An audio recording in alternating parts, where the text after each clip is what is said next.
As some of you know, Take-Two Interactive, the parent company of Rockstar Games and 2K Games, had an investor call just a few days ago. During these calls, Take-Two usually discusses with their investors and or shareholders how the company has done, specifically going in depth with profits and, just how much money Grand Theft Auto Online has garnered them this quarter. Now, this investor call in particular had Take-Two announce Grand Theft Auto 5 has shipped over 85 million copies now, becoming the best-selling video game of all time in the United States. And that they have additionally made more money from microtransactions than new games within this recent quarter.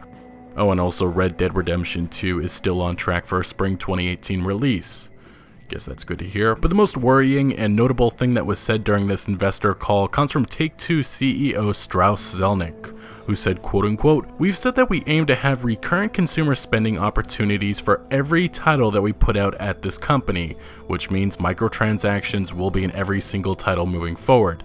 But he continued on saying, "It may not always be an online model, it probably won't always be a virtual currency model, but there will always be some ability to engage in an ongoing basis with our titles after release across the board. That's a sea change in our business. Recurrent consumer spending is 42% of our net bookings in the quarter. It's been transformative for us." Zelnick would continue adding, quote unquote, "One of the things that we have learned is if we create a robust opportunity in a robust world in which people can play delightfully in a bigger and bigger way, that they will keep coming back. They will engage, and there is an opportunity to monetize that engagement. There's a lot of room for growth. This is just the beginning." Now, for some, this may not be worrying. Grand Theft Auto Online shark cards isn't all that bad when you compare it to some of the other games that have loot boxes, supply drops, or virtual currency, which turn into a pay-to-win experience. But that last line, "this is just the beginning," is what has me worried the most. Earlier this year, speaking at a conference, Strauss Zelnick talked microtransactions, saying, quote unquote, "We are convinced that we're probably from an industry view under-monetizing on a per-user basis,"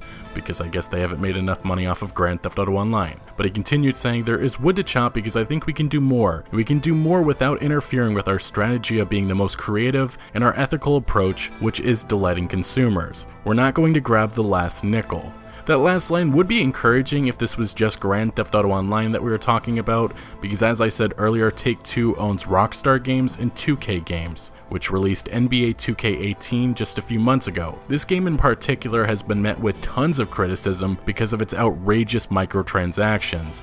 Long story short, just about everything in-game costs virtual currency that you can purchase or otherwise earn by playing games, although even by doing that, you have to play hundreds of games to even get a decent rating, pretty much a grind fest. But on Steam right now, NBA 2K18 has a rating of 5 out of 10, with the main criticism being that the game feels pay to win. Looking back to Strauss Zelnick's statement, this certainly looks like a bunch of bullshit! Typical businessman that tells you what you want to hear, but instead chooses the slimy anti-consumer profit-driven route. So now hearing that every single game that comes from Take-Two will feature microtransactions is worrying. This is a trend that is only getting more and more common. Lots of people want to say it's because games cost too much to produce, and that's simply a myth when you look to Take-Two's current stock, or how about Activision's, or maybe EA's. Even PlayStation's new CEO John Codera recently said that they'll be experimenting with microtransactions in some of their future titles.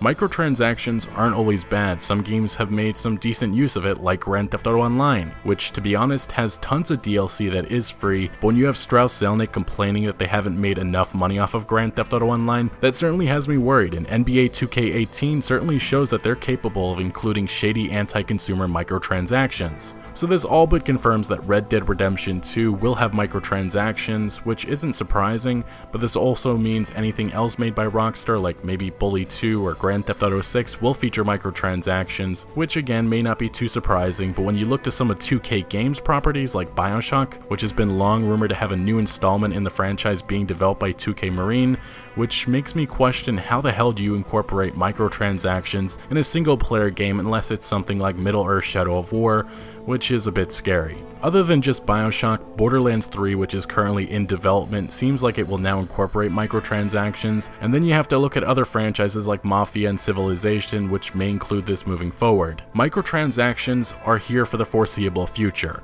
and eventually I personally think it is going to bite these publishers in the ass. It's only so long that these slimy moves can be used, and eventually the negative PR is going to catch up to these publishers, resulting in resentment and a lack of trust and loyalty from players. These massive gaming industry leading companies, EA, Ubisoft, Activision, TakeTwo, and Warner Brothers are playing with fire. You are crazy to think that down the road this will not have a negative effect with consumers. I don't necessarily blame the developers and artists that are making these games, but I blame the suits. The individuals that see you and I as a dollar sign and are the ones shoving these microtransactions down our throats, ruining games like NBA 2K18. Red Dead Redemption 2's microtransactions may be just fine, and something along the lines of Grand Theft Auto Online, but that doesn't mean the same thing for other future games made by 2K and Rockstar. Only time will tell, but if NBA 2K18 is any indication of how things will go, some of these unannounced upcoming games made by 2K and Rockstar could be plagued by microtransactions. Before I wrap this video up, I want to lay out this quote coming from a former employee of BioWare who said, quote unquote, "EA and those big publishers in general only care about the highest return on investment. They don't actually care about what the players want, they care about what the players will pay for."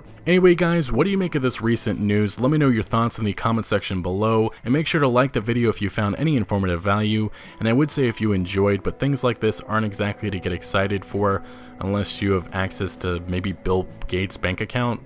Yeah.